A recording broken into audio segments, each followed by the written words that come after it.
So I'm going to do a workshop today. Yesterday people were asking me already if I would have some surprises or new announcements this week. But I'm going to have to disappoint you.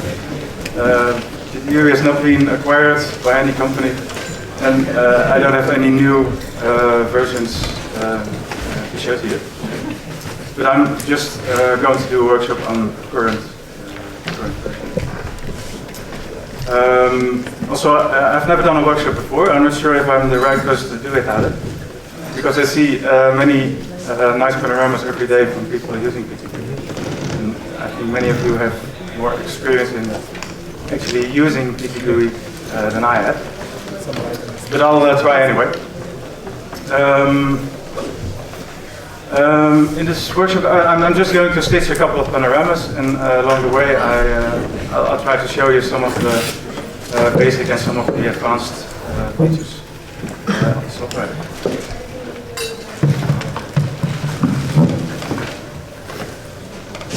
Let me start with just a little bit of information about PTGui. Well, PTGui is stitching software to combine multiple photos into panoramas. Running on Mac and Windows. You can stitch photos from any lens, including fisheye lenses. And if you want, you can create gigapixel panoramas of thousands of images. The Pro version has extensive support for HDR. You don't need any other software to create HDR panoramas, just PTGui can do it all. It'll do lens and vignettic correction. It's really necessary to get the results. Many projections are supported. It's including an HTML5 Flash viewer and a spherical viewer for viewing panoramas on your computer. PTGui has a long history, actually. It's started in the year 2000 when I stumbled upon Helmut Dersch, his Panorama Tools software. Panorama Tools was a great stitcher, especially at that time, but it was difficult to use. You had to create script files in order to create a panorama. In the script file you would set coordinates of control points and the file names of the images. And it was really crying to get a GUI, so that's what I did in 2000. I wrote a GUI for Panorama Tools, and I simply named it Panorama Tools Graphical User Interface. So it's just an acronym for that. Over the years, PTGui got its own stitching engine, its own blender, its own control point generator. So it's now a full-featured stitching application. Let me just quickly tell about my key considerations when developing the software. First of all, performance is important for me. I'd like to make the software as fast as possible. That's why I've released PTGui 10 last year, which features GPU acceleration. The GPU is the graphics card in a computer. And in the past few years, it's become possible to use the graphics card for general computations as well, not only for display. And PTGui is able to use that power of the GPU. And by using GPU acceleration, it's able to render a gigapixel panorama in less than 25 seconds. You don't need any special hardware to do that either. Just a modern PC with an SSD and a $300 graphics card is enough to get this performance. Secondly, I would like to have PTGui stitch everything fully automatically. Ideally, you would just load your images, press a button to align the images, and finally press a button to create a panorama. And in many cases, it's already working this way. Most panoramas can be stitched mostly automatically. But there will always be situations where you have taken a panorama under less than ideal circumstances. Like you're taking an image from a pole, which is moving a bit, so you have parallax. Or there are moving objects in the scene. or you have images with only plain blue sky or a white wall, which do not have any features. So it will always be necessary to be able to tweak the panorama.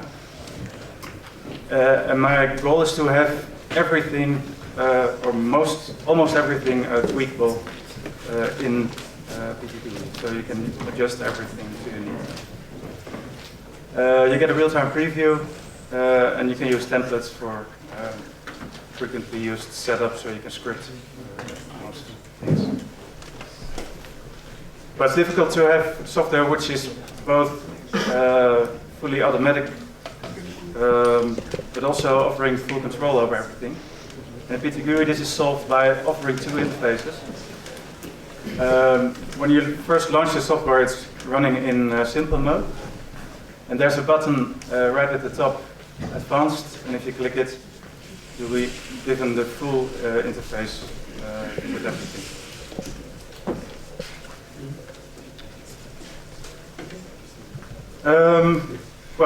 In this workshop, I think the best way to show everything is just by stitching a couple of panoramas. And I hope I'll be able to show you a few tricks along the way which you didn't know yet. I'll be showing masking. I'll be doing a panorama with viewpoint correction. I'll show how to level a panorama. I'll do an HDR panorama. I'll show a way to do deghosting of an HDR panorama. And I'll show an easy way to patch the nether of a panorama.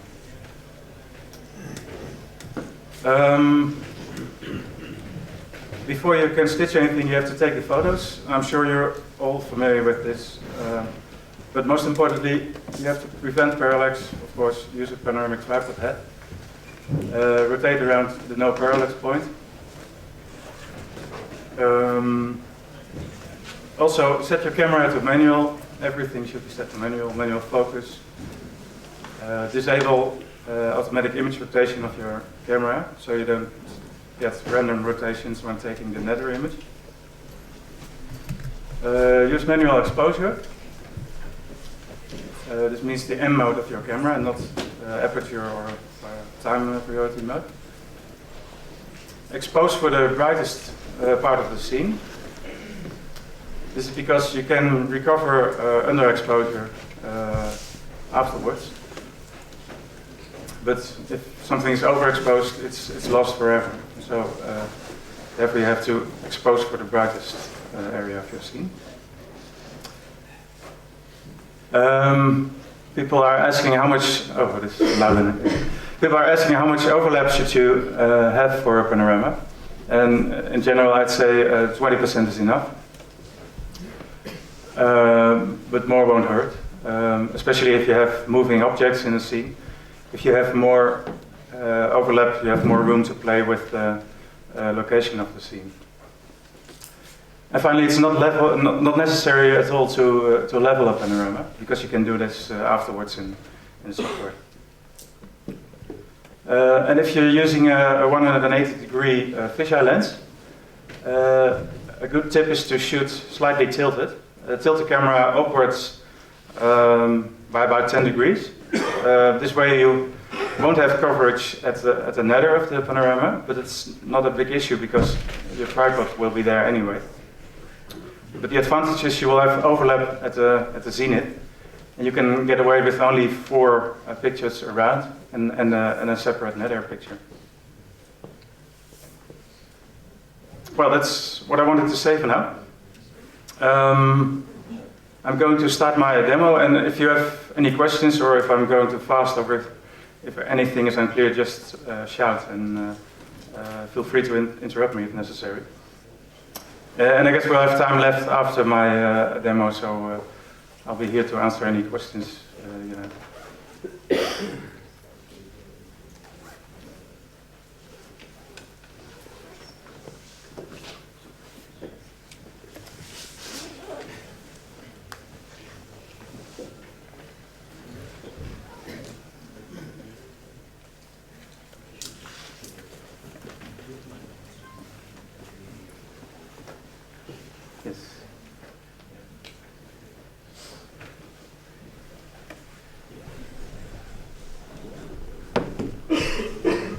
Okay. We're going to start with a panorama I took in Belgium, in Bruges, Brugge.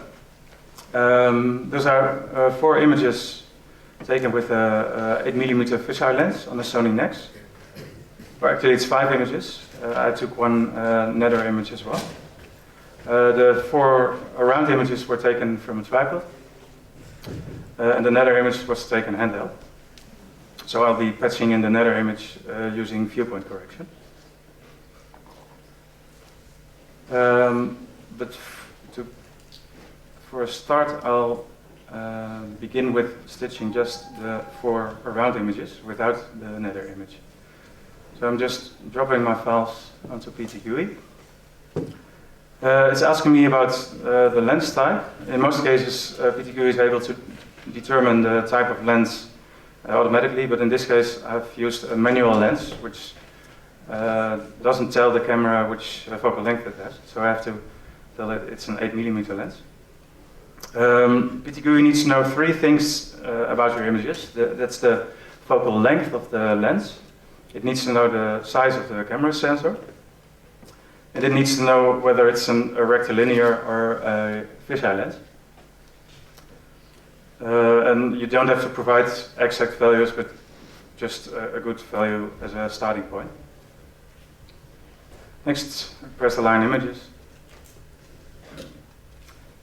And here's an initial version of our panorama. This is the panorama editor. I'm sure you're familiar with this if you've used PTGui.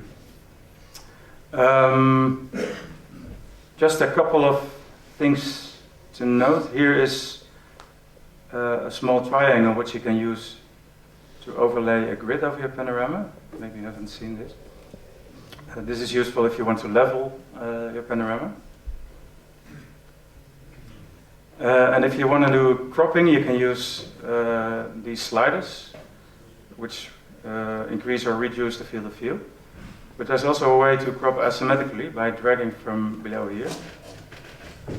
This will give you a cropping area if you need. But I'll be doing a fully spherical panorama now, so I won't do any cropping, of course.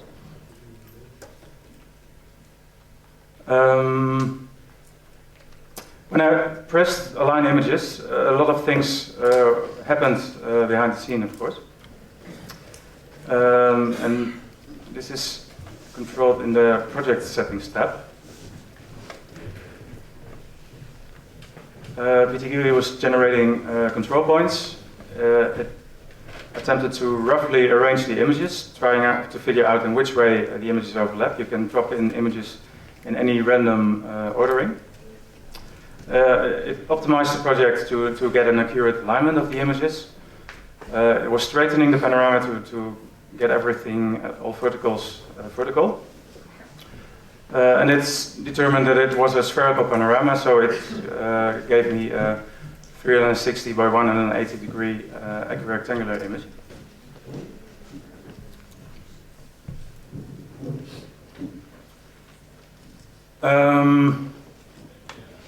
But we have some work to do.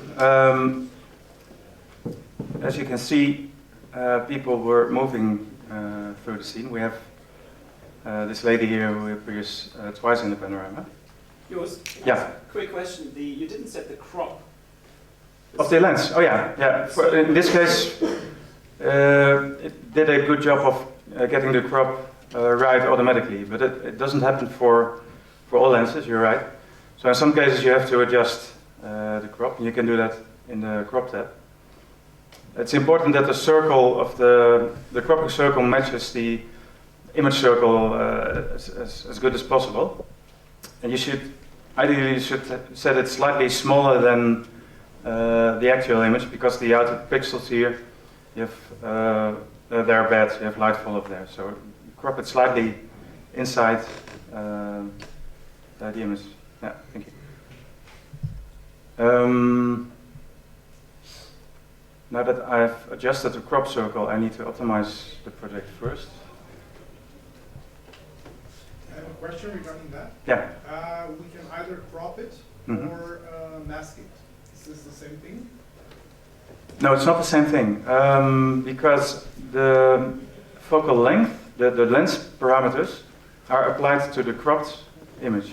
So if you crop it to a smaller size, then PTGui will assume that the 180 degrees apply to the smaller part of the image.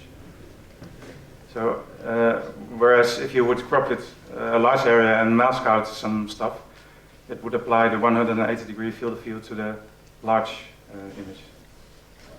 Yeah? Yeah, okay, we need to do masking. And when you do masking, it's very useful to use this button here. It'll show you the location of the seams in the panorama. If you set it to this way, it'll show a blended version of the panorama, the way it will look when it's stitched. But this will give you a preview of the seams. And there's a very useful tool called the detail viewer, which you can access by pressing this magnifier here. And it'll zoom in into a certain area of the panorama. You can move the detail viewer around by just dragging this magnifying glass, and I'm going to put it here. Now for masking, we need to look up this particular area in the source images. So we could go to the mask tab and just scroll through the images until we find it. But another way to do this is by right-clicking here. I'm going to click now with the right mouse button or on the Mac trackpad with 2 fingers. You get a pop-up. You can scroll through the pop-up to see each image. If I hover over this menu item, it'll show me image 3. And if I hover over this item, it'll show me image 2. But if I choose this one, I can go to Edit Mask. And it'll bring me to the mask editor. And it's already focused at the area where I clicked. So this is a really handy way to quickly find a place where you should apply masks.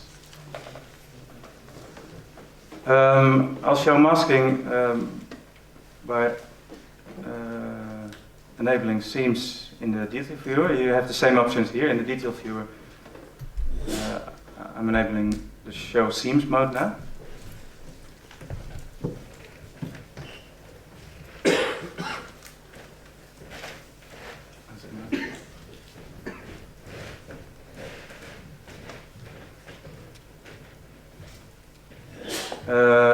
And by pressing this button, you'll have the detail viewer on top of everything. Now I'm going to mask out this lady here. I pick a red mask here, and I'm just going to draw around her. And as you can see in the detail viewer, this is moving the mask away from the problem area.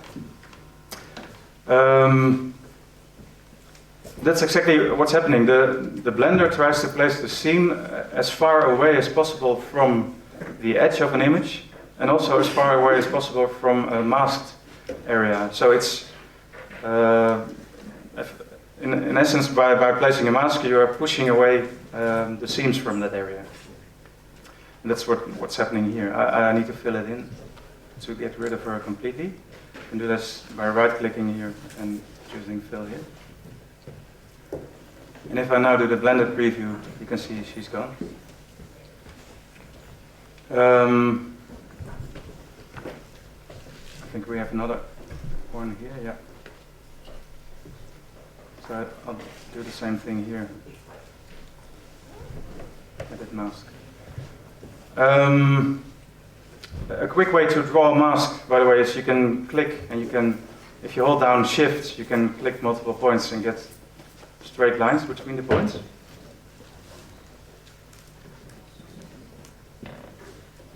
As it's not necessary to draw an exact mask, but you only have to roughly mask around it.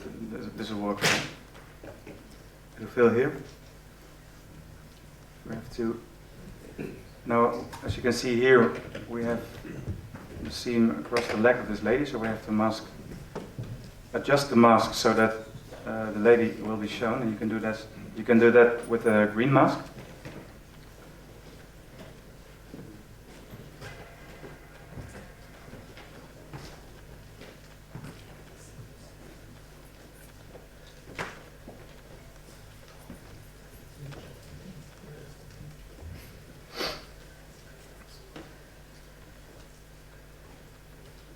Well, and he's gone as well.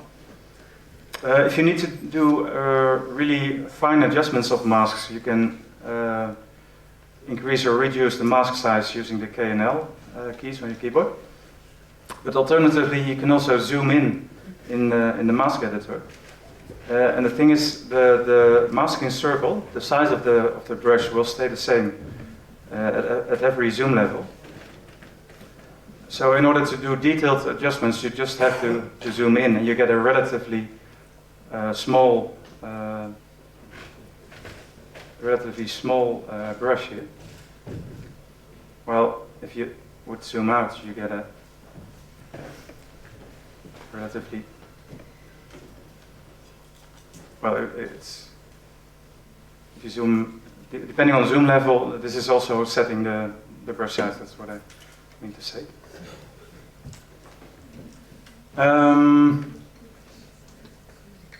Yeah, well, there are a few more things to mask out. Because I put my fingers above the lens to prevent any lens flare from the sun. And down here you can see the remainders of the tripod. I'll just apply a template which I prepared earlier. And this is, in this template, all the masks were stored. I prepared this template this way, by the way. I went to project settings. I drew my masks already. I went to project settings and I disabled all these checkboxes here.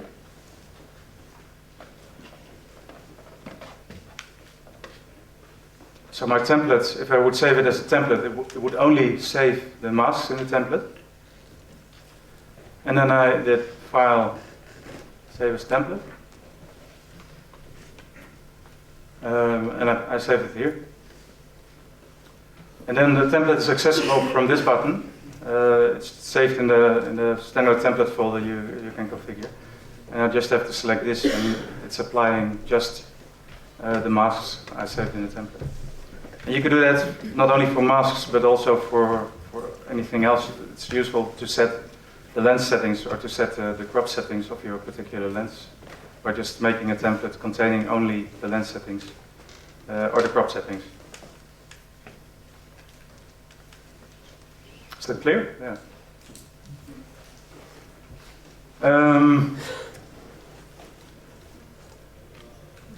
Yeah, well, I think this is fine for now.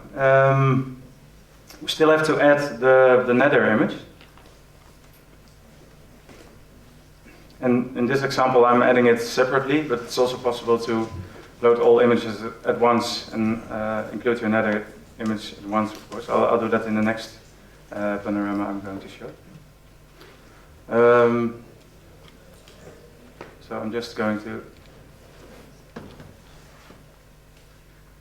add it here. So this nether image was taken handheld. And it's probably not taken from exactly the right spot. It would have been a few centimeters off probably. And you would get parallax from that, and you would get stitching errors. But PTGui Pro offers a feature called viewpoint correction. And this you can use this to add images taken from a slightly different viewpoint. But it only works if the area below the image is completely flat. Only then, for flat surfaces, parallax is not a problem. You can just stretch it the way you want in the panorama. As soon as there are objects above or below the flat surface, then you get parallax problems. But in this case, the street was nice and flat. So I can use this as a nether image with viewpoint correction. But you have to ensure that when using viewpoint correction that only the flat area is being used of the image. And also, not only the part of the image may only be used, but only control points in that flat area may be placed. If you would place control points outside of this flat area, then PTGui will not be able to align it properly. So I'm going to mask out the parts which are not flat.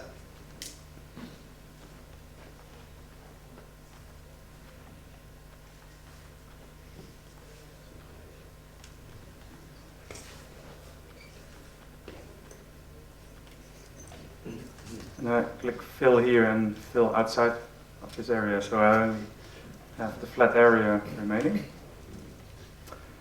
And now I'm simply going to do generate control points for all images. And by now it should have found a couple of control points. Yes, it has. So we have a few here. We have a few here. It would be nice to have some more control points. You could place them manually by just clicking in corresponding points, of course. But another useful tool is I'm shift dragging a rectangle here. You can even move the rectangle by just clicking and dragging in it until it's where you want it. And now I'm right-clicking inside the rectangle.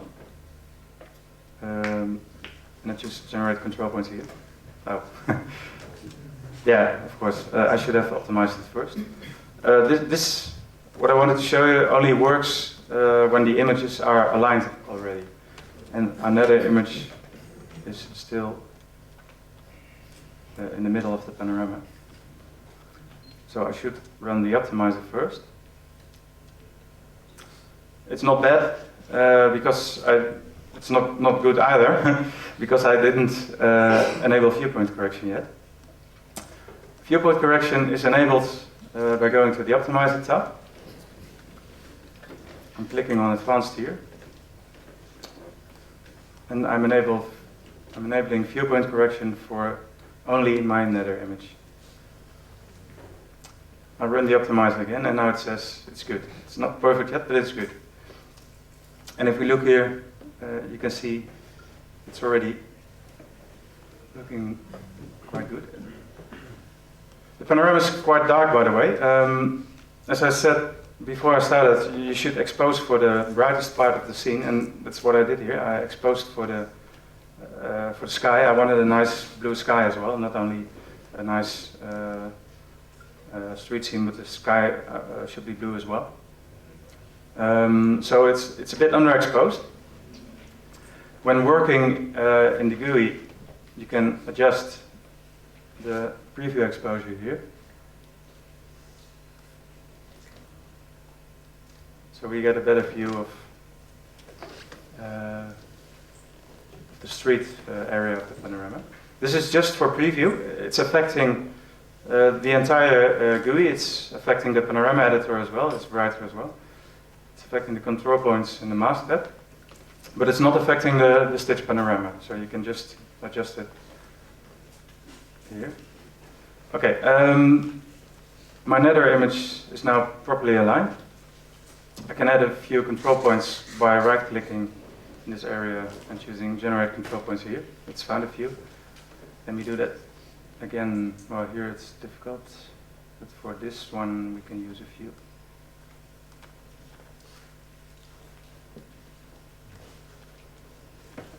I think this is fine.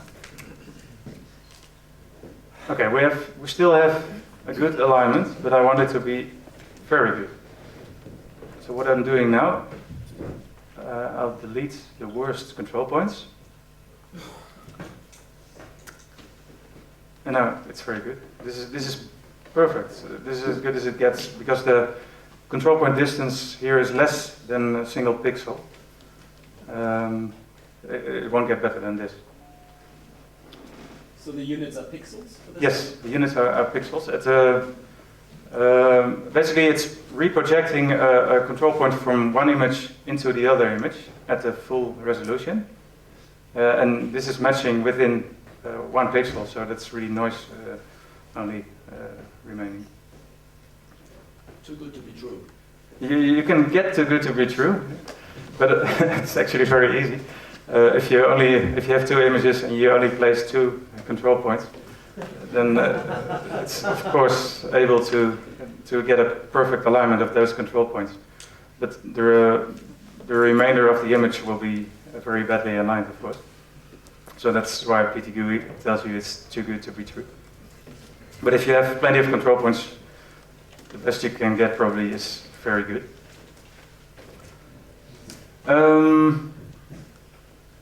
There's still a little bit of masking problem here. Let me reapply my masking template now with that another image included. I think this is perfect. So let me just do a quick preview. Oh, it needs to be optimized again. You can make a preview. Oh, there it is. You can do a preview from the preview tab and just render that 6. Oh wait, we have.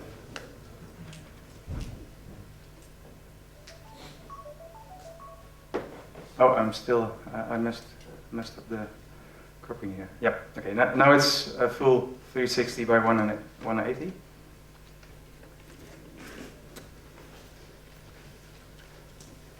Click on preview. It's asking me in which application I would like to preview it. You can use the PTGui viewer, which is included with PTGui, or you can open it in the default application on your computer for viewing JPEG files. But it's also possible to add other applications to this list here. And that's done if you go to the options or preferences here. In the viewers tab, you can add other viewers if you want. You can add a panorama viewer, but it's also possible to include Photoshop there, so you get it in all preview, pop-up lists. You get Is there any Photoshop. panorama viewer that you like to use? Sorry? Is there any panorama viewer that you would like to use? Yeah, my own. This one. But on Windows you have FSP viewer as well. It's also very good. And on Mac, I think there's Pano View, which is an open source one which you could use. But this is the PTGui viewer. If you double click, it goes full screen. On Mac, you can use 2 fingers to look around in the panorama. And as you can see, our nether is perfect.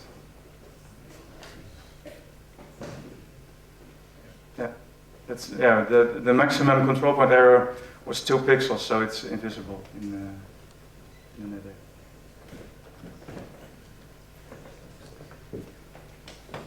We do have a bit of a light problem here. That's because the clouds were moving, and you can see that this image is a little bit brighter than this here, but the same is happening here.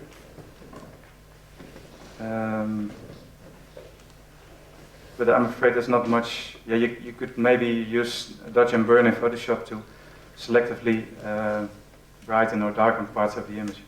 But that's something you would have to do outside of PTGui. But it's a minor thing, I think. We still have the problem of the image being too dark. The sky is okay, I think. But this could be a bit brighter.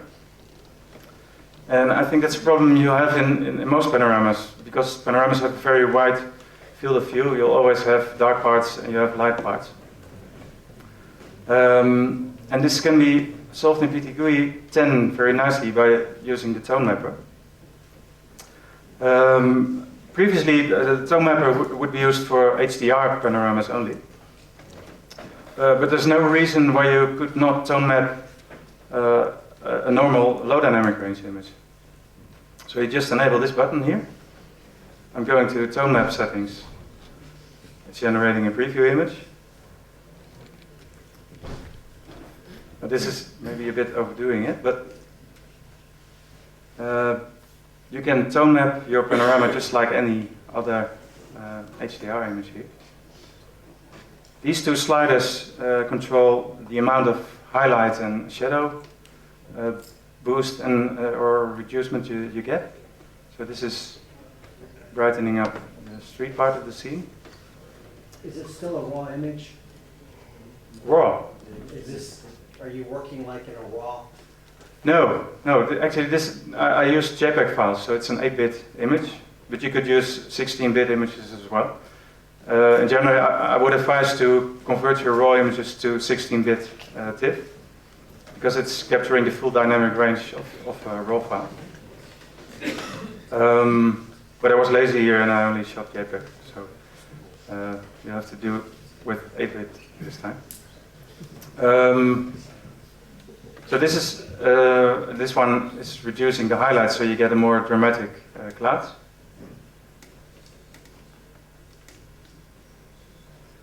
And compression you can use to get a more flat image. If you really push it, you get an overcooked HDR thing, which gets boring after 2 panoramas, I guess. But a little bit here might help. So I'll just put it here. The target brightness is controlling the average brightness of the desired image. If I would want a more dark image, I could do this. I would have to reduce this as well. This is setting the desired brightness of the image. But in general, setting it to 0.5 or maybe a little bit less. 0 is fine. Let me reduce this again. So this is a bit more subtle. You can adjust contrast to get a bit more contrast. Yeah. And saturation will increase the saturation of the colors. But I think you have to be careful with these kind of adjustments. But let's just do a little bit. And I click OK.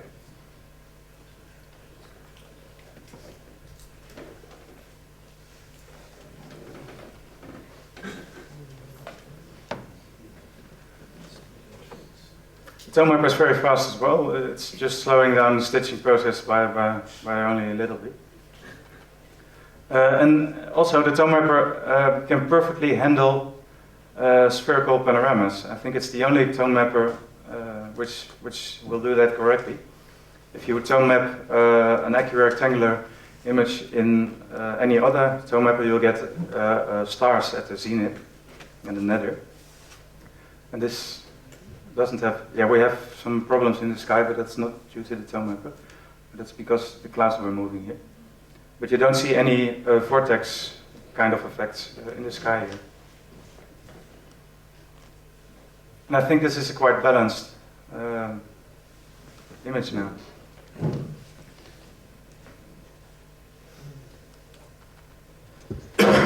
Sorry. One final thing we need to do. I'll set it. One final thing we need to do is to level the panorama. Suppose we would have taken the panorama from a tripod which was completely unleveled. It might have ended up, like this. When people first see such a panorama, they think, oh, this is bad, it's completely misaligned, but that's not the case. It's just a matter of leveling the panorama. And the panorama is leveled as soon as the horizon matches the center line of the panorama. The problem here, of course, is we don't have a visible horizon. I can guess where it is. And this way you can roughly level a panorama by ensuring that the center point, first I'm dragging the center point, the center horizon onto the middle line here. And then I'm using the right mouse button to rotate the panorama here. This is fixing this point is fixed when I do that. I'm right clicking now and dragging. So it's rotating around the center point, and I can drag upwards and downwards until this part is leveled as well. But it's far easier to level a panorama by using control points. When a panorama is leveled, it's not only the horizontal line which matches the horizon of the scene, but also all verticals will be perfectly vertical at least in the equirectangular projection it will be the case. And leveling using control points is actually very easy. You select the same image in both planes in the control points window. And I'm clicking a point on a vertical line here, a vertical side of a building here. And I'm clicking the same point, or not the same point, but a point on the same vertical line in the other image. You need to repeat this for 2 or 3 verticals in your panorama. Ideally, they should be spaced approximately 90 degrees apart. So let's just do this one here.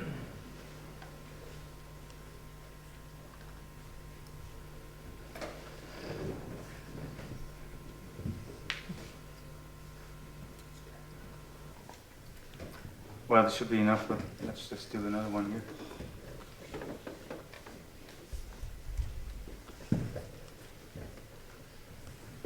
And I'll just give a little tip, I think everybody knows, but don't trust lampposts. There's a couple of times that I said, what's going on, why is this not straight? And it was a lamppost. Which looked straight, but wasn't straight. Yeah. And don't trust all buildings, because they lean over. But anyway, I think it will work. I've added control points. Let's just mess up the leveling completely. And now I'm just running the optimizer. It says very good, and my panorama is perfectly vertical now. Another way to level the panorama is by, again, after setting those control points, you can do here in the panorama editor menu, edit level panorama. And this will only level the panorama, but it will not run the optimizer, in case you would like to do that. I have a quick question. Yeah. Is that enough if I just level the alter panoramas? Because I saw you just took the left one and the right one. Sorry, the left one and the right one? You just took right now only the 2 panoramas, the first one and the last one, you leveled. I leveled only 2 images, you mean? Yeah. Yeah, only 2 control points.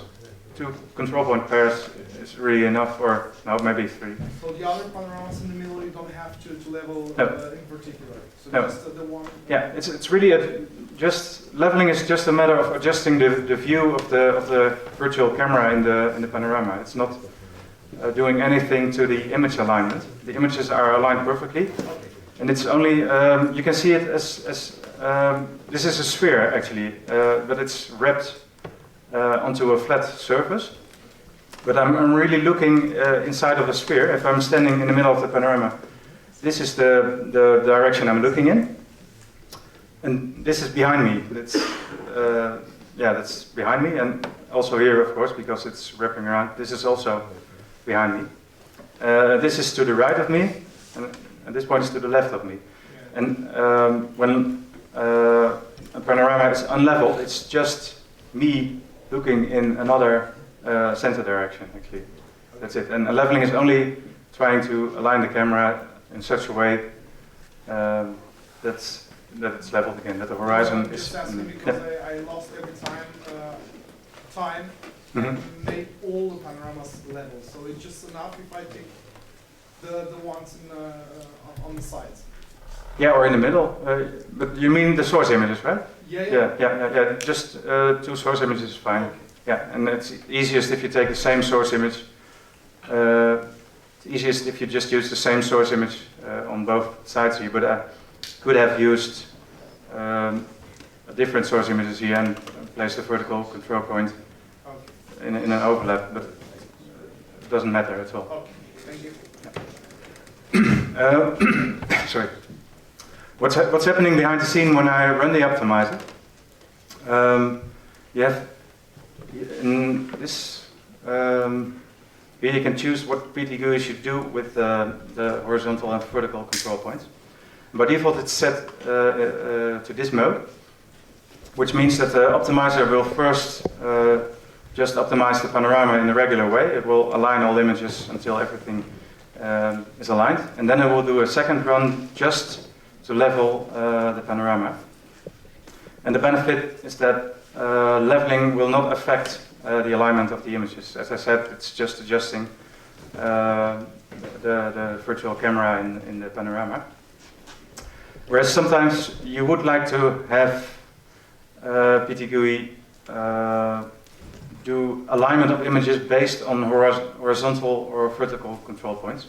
For example, if you have one fisheye image which you would like to straighten out, but that might be worth a separate tutorial. But if you have a fisheye image which you would like to straighten out, just a single image, you could set horizontal control points on horizontal features and vertical control points on vertical features. In that case, you would choose include a single pass, and then it would adjust the lens parameters and the yaw, pitch, roll, and everything of that image based on those horizontal and vertical control points as well. But if you set it to this way, the regular optimizer will ignore the horizontal and vertical control points, and it will only do a leveling step with those control points.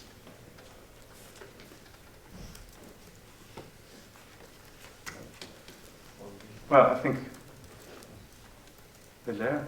Let me just render it.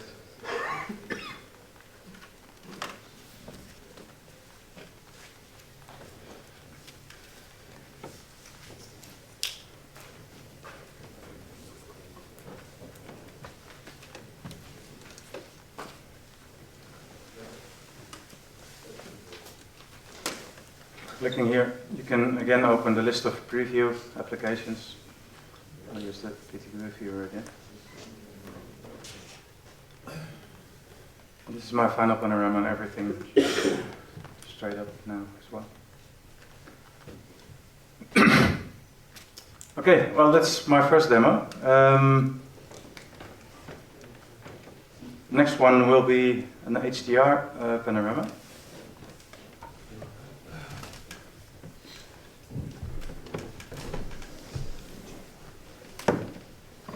This is one I took in Cambodia a couple of years ago. It's the Ta Prohm temple. It's a quite famous temple in Cambodia. It's featured in the movie Tomb Raider, I think. And it has a great tree. It's great, overgrown by a tree. This is a great one to do HDR, I think. Well, doing HDR in PTGui is mostly just like doing any other kind of panorama. It's important that you take bracketed images by using manual exposure again. So all images will have the same bracketing sequence. If I look at my image parameters, you can see my exposure is varying 180, 750, 45, 80, 750, 45. So this is just a -2, 0, +2 bracketing sequence. But it should be done in manual exposure mode. You shouldn't use the AV or TV mode of your camera, because then you will get different exposures for each bracketed set, because the sun might be in the frame or it might not be in the frame. Also here I've also done a viewpoint nether image. And now this time I'll include it from the start. And I need to mask out everything outside the flat area again. but it's easy here. That was handheld, I suppose. Yeah, the nether was handheld, and all other images were done from the tripod again. It's easy to work with masks, by the way. You can copy a mask here, or by pressing Command C or Control C on Windows. And you can paste it to other windows by pressing Command V. Or another way to work with a lot of masks at the same time is you can do, I'm not sure which one I took, 12, yeah. You can right click here in the source images tab and do a copy mask. And then select multiple images here and do a paste mask. It's also possible to save a mask if you have images taken always the same way and you always want to remove the tripod. You can save a mask, and the masks are just saved as regular PNG files.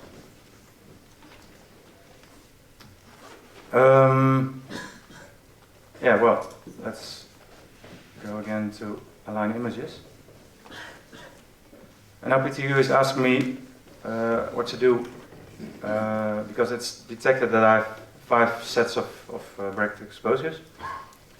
Now you have the choice of linking the images or not linking the images.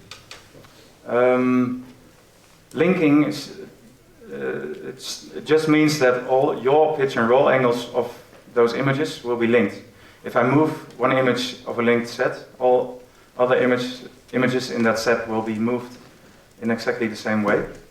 So linked images will always overlap pixel by pixel. So if you used a tripod and it wasn't moving because of the wind, then you should link the images. If you would do an HDR panorama handheld, then you shouldn't link the images.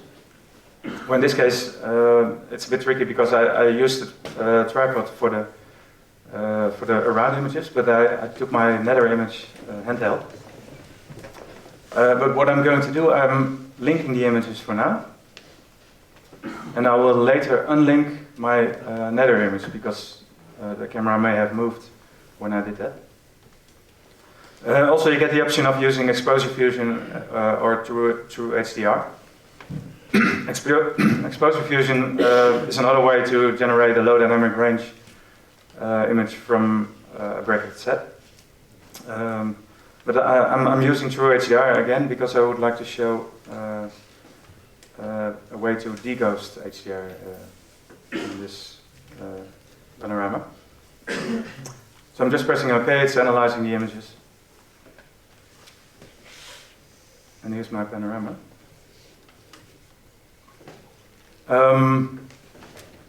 When doing HDR panoramas, unfortunately these buttons are grayed out. Currently PTGui doesn't support showing a true, what you see is what you get, preview of HDR panoramas in the panorama editor.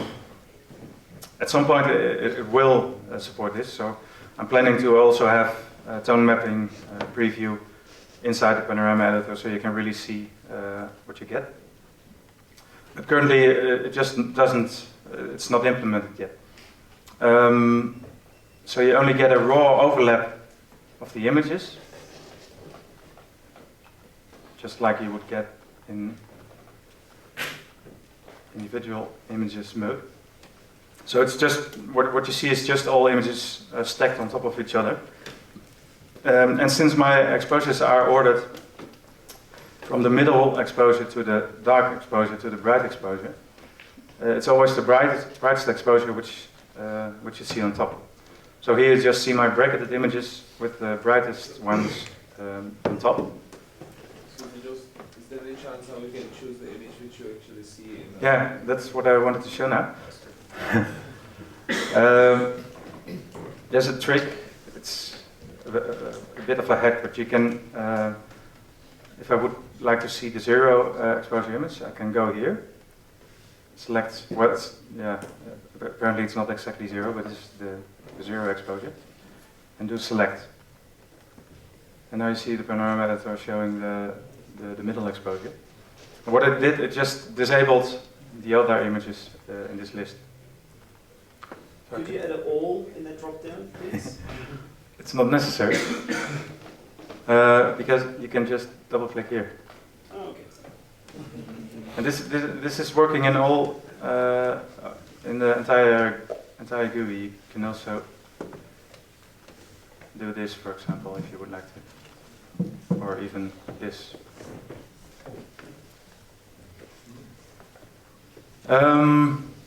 Okay, I need to enable viewpoint correction and also optimize everything here. So now I've enabled viewpoint correction for my ladder image, but because all images are linked, if I just click a single checkbox here, all the linked images will also get viewpoint correction. Again, I'll run the optimizer. It's giving me a good result. I need to level. Never trust an old ruin for leveling or a tree. I'll just try this. What does that button actually do under the hood? Yeah, it's attempting to align the panorama in such a way that they all have the same role, or approximately the same role, and approximately the same pitch angle. It's trying to level it out until those are mostly equal, except it's quite complicated actually, except for the nether image, of course, because it's so it's trying to align the first few images in your panorama in such a way that those pitch and roll angles match. And this is so you get a panorama which is leveled exactly the way your tripod was leveled. So if your tripod would be leveled this way, then your panorama would end up this way as well, of course. But if you would have shot with a level tripod, then this will give you a perfectly leveled panorama. So level the tripod. Yeah, so that might be a reason to level the tripod. Yeah, that's true. Yeah.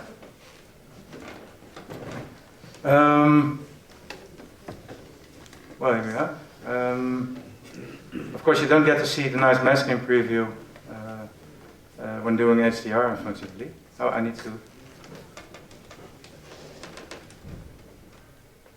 mask out this. And when the images are linked, the masks are linked as well.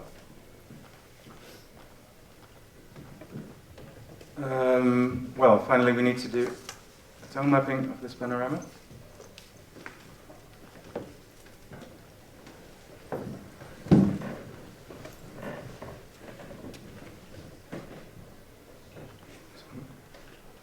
Use a bit of compression, I think.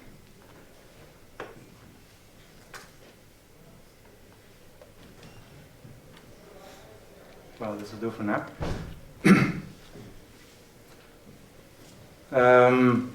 If you have a tone map setting which you think is pleasing, then you can save the settings by pressing this button. It will save a file with just the tone mapping settings.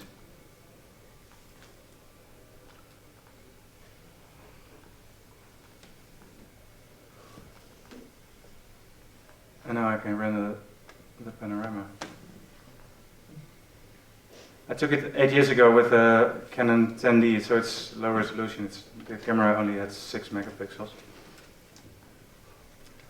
Sorry, just while you're doing that, with HDR stuff, I know that something I would sometimes do, and maybe other people would do as well, is to create or do an initial stitch with one bracket, so you can see the masking, and then so you could, rather than working with a 32-bit image or a bracket is set, you work with one single image, you see the masks, Yeah. it's a complicated one, and then you replace the source images. Mm-hmm.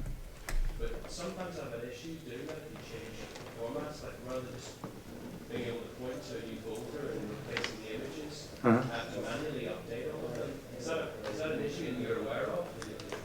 Yeah, if the images have a different file extension, I guess. Yeah, but sometimes you have to manually go in and be able to repoint, reassociate each of them rather than being able to point to a whole group at the same time. I don't know. I would need to see a project maybe, I guess. Yeah. But anyway, yeah, I plan to have full HDR support in the Panorama editor as well, so you can just work with bracketed sets as if they were one single image. And that's, I guess that's the ideal way to handle this. Okay, it's now generated an HDR panorama and a tone map panorama. Here's my tone map one. I can drag it to the PTGui viewer.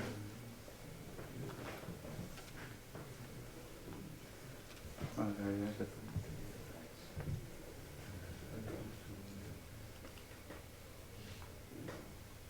I have a problem here, again, because the light was changing. But I'm really a lazy panorama shooter. I should have cared for that when I took the images, of course. And we have a problem here with ghosting.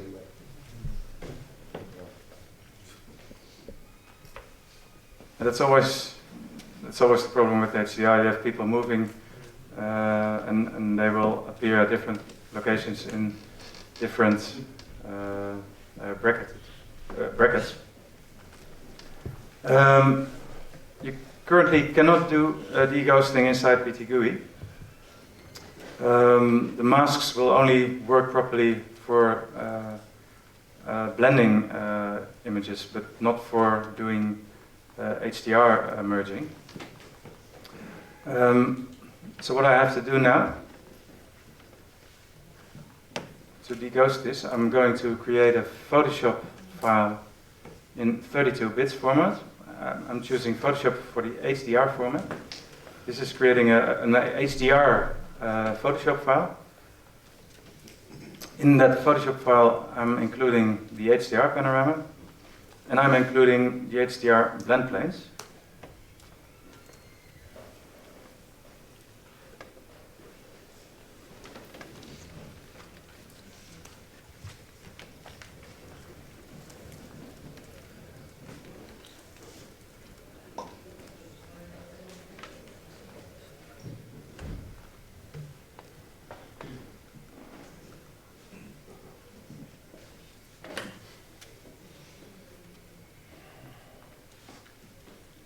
As you can see, it's taking Photoshop longer to read my file than it takes PTGui to create the file. So this is an HDR panorama. It's not tone matte. It's how can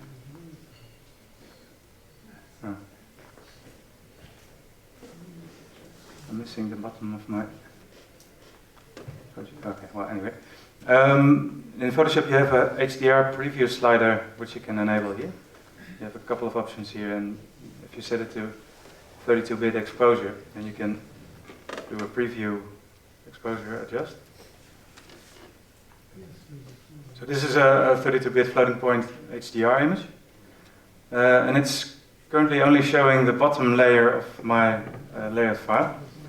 As you saw, I was generating a Photoshop file with the blended panorama and the 3 blend planes. So on top of the blended panorama, we have the 3 blend planes, but they have a black mask by default, which means they're transparent. You can preview a layer with a black mask by shift-clicking on the layer mask. And you see there's a red cross here through the mask, and it's now showing this layer. So this is the darkest blend plane, I think, is it? Well, anyway, but these are my 3 blend planes.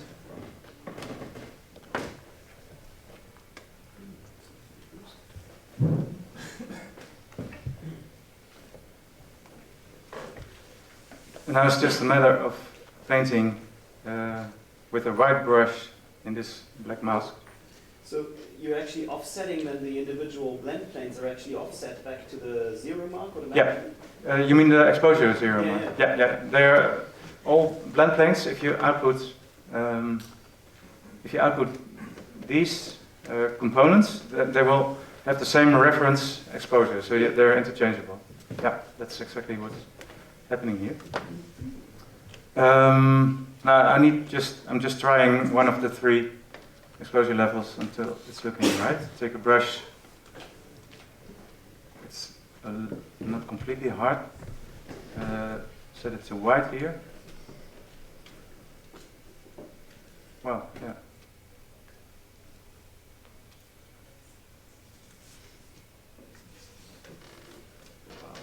Yeah, the same here.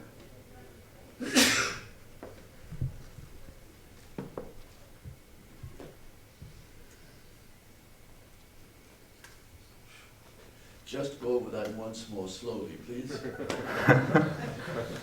I'll do another one.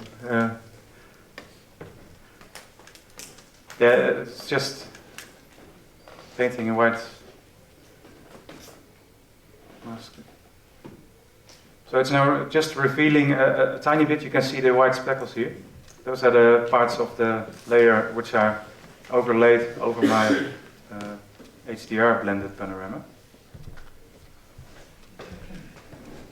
Well, I think it's good enough now.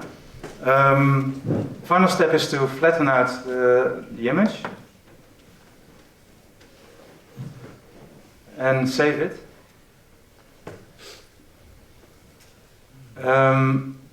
So we still have an HDR image now. It's only a single layer now, but it's still 32-bit floating point HDR. We have to save it in a file format which PTGui can read. It cannot read Photoshop files currently, but it can read OpenEXR. So I'm saving it as an OpenEXR file. Just use the default wavelet compression.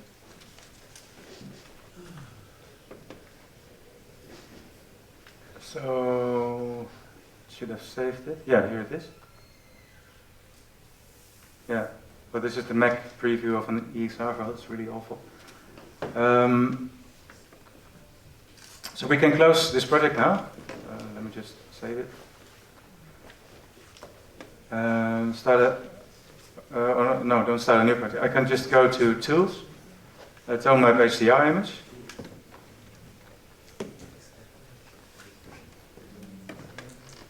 I'll load the EXR image here. I just saved the tone map settings because I knew I would need it later. I can do load settings here and again pick up the settings I saved. So now I have my tone map panorama and I just have to click apply here and it'll save my HDR panorama tone map.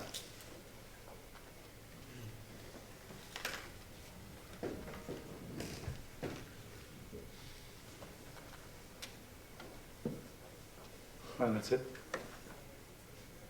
The ghosts are gone now.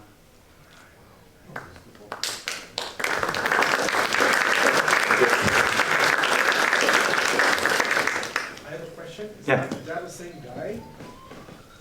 Where? The one in white? Uh-huh. The one in white? Yeah. Oh, no. Yeah, well, maybe, yeah, could be. Yeah. Yeah. I don't know. I guess it's him, yeah. Yeah, there's a seam running through here. Well, it's easy to take it out. Yeah, of course. Yeah. It's also fun to keep them in sometimes. I don't know, it's 9:45. Do I have time for another one? I have two questions. Oh, yeah. About the PTGui Blender. Yeah. And when you apply the mask, and you can have a real-time preview panorama editor. Yeah. And the editor use PTGui Blender as default. Yeah. And when I switch to Smart Blend or some blend else, can I see the real-time Smart Blend preview? No. You can. The panorama editor will always use PTGui Blender, but you can always, of course, you can go to preview and render preview because Smart Blend is much slower than the PTGui Blender anyway, so you would have to wait for it to render. You can. And I have another question about Smart Blend. When I use Smart Blend to output a panorama, I usually keep a course with a singularity on the blending. Yeah. At very top point, the color, the different form. Sorry? How can I stop the form? It's a problem in SmartBlend. It doesn't properly handle the zenith and nether. It's not something I can fix. Yeah. It might be, I think you can get a better result by adding a separate zenith image and mask out things around it in the other images. So SmartBlend is forced to use that zenith image. But I spend a lot of time in getting the PTGui blender to get blending right at the zenith and at the nether. It's actually very difficult to get it right. Yes?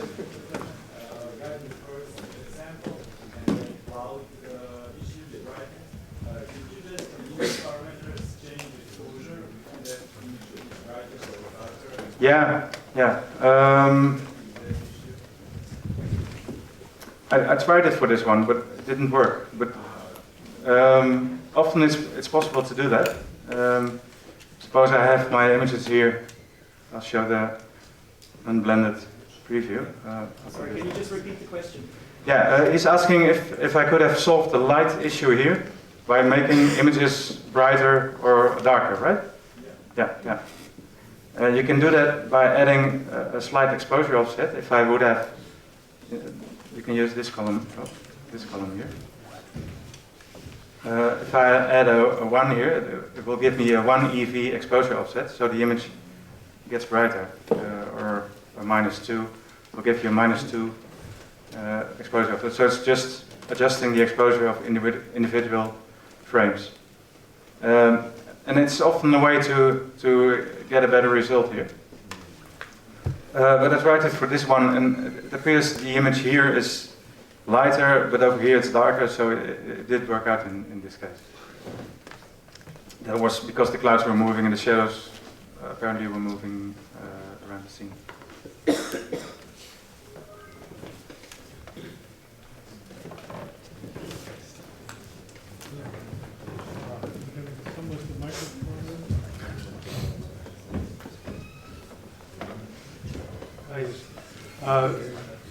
When you get the HDR display going in the Panorama editor, is that also going to enable masking on HDR blending within PTGui, so you don't have to go out to Photoshop like you just showed?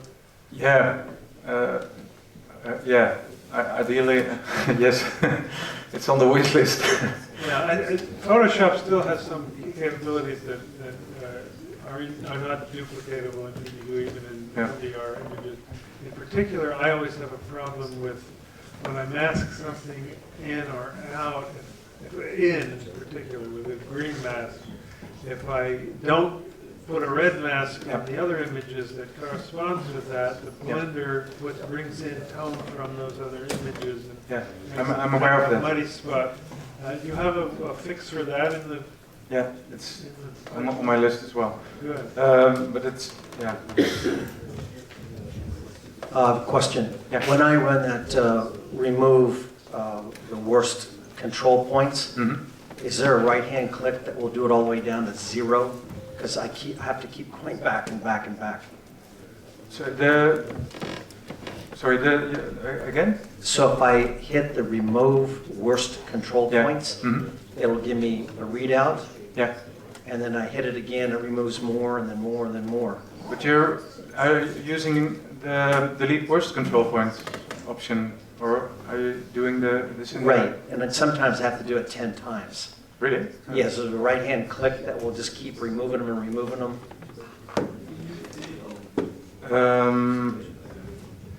Actually, if I would add a few bad control points here and do control point delete worst control points, you should find them, of course. But this already is doing multiple steps, so I'm wondering why you would get such behavior. It's removing some bad control points initially. It's re-optimizing internally. Again, it's looking for control points which are really worse than the rest of the control points, and it's removing them again. It's optimizing again. Then I'll run that again, and I'll keep getting those numbers lower and lower and lower, closer. Maybe you should send me a project, and take a look at it, because it shouldn't work that way. Is there time for me to do another one? You still have 5 minutes. 5, okay. I'll try to do it in 5 minutes.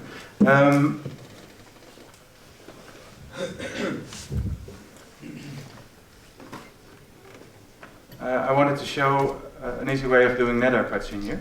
Oh, so I'm running through it really quickly then. 4 images taken in Iceland.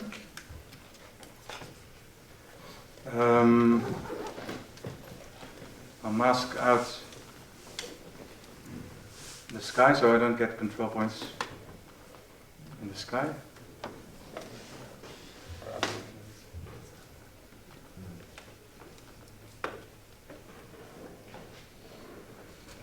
And now I'll remove the masks again.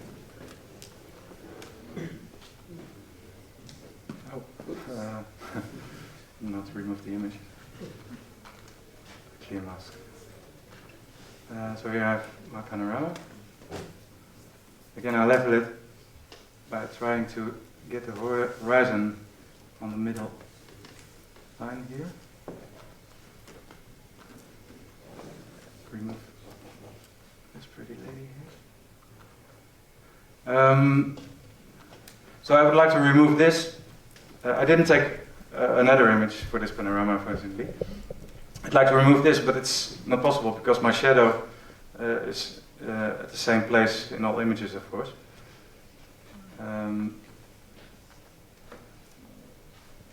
So if I generate this panorama here.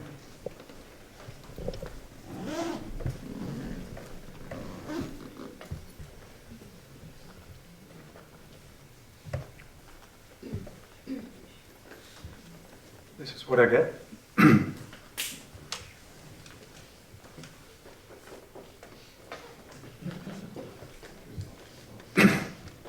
Now there are several ways to fix this. One way is by generating cube faces and editing those and trying to assemble those again into a panorama, which PTGui currently doesn't do, unfortunately. But another way to handle this is by outputting the panorama in an equirectangular projection, but with the nether centered in the middle. This is done very easily by using the numerical transform. Use a pitch of -90 here and apply, and this will just rotate or shift the panorama by 90 degrees. Hang on, Joost. Yeah. Extra tip, again, I didn't come up with this, a friend of mine did. If you go back, can you go undo and then go 180, 0 and 90? 180? So, yeah, 180, 0, 90, enter. And then you can do zenith and 90 at once. Okay, well, even better. Thanks. Okay, 180, 0, 90, apply. Then you create the panorama. I wish I did.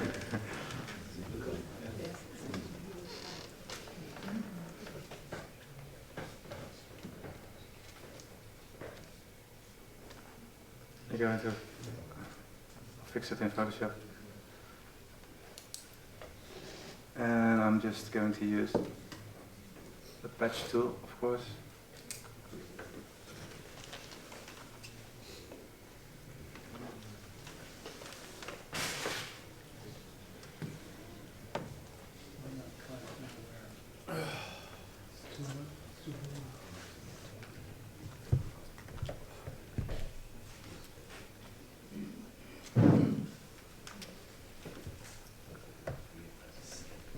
Of course, this is an easy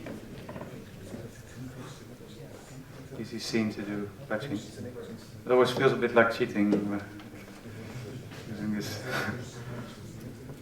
Well, it's fixed. You save the image again.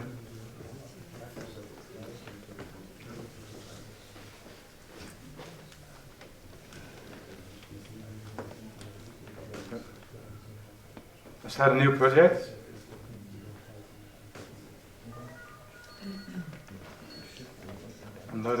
the modified patch panorama as a source image.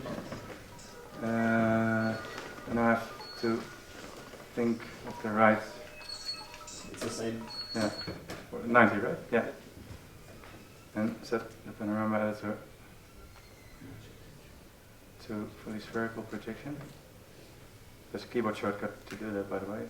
Shift Command H. So again, you should use the same coordinates you used in the numerical transform, and you can put them here. Finally, you just render out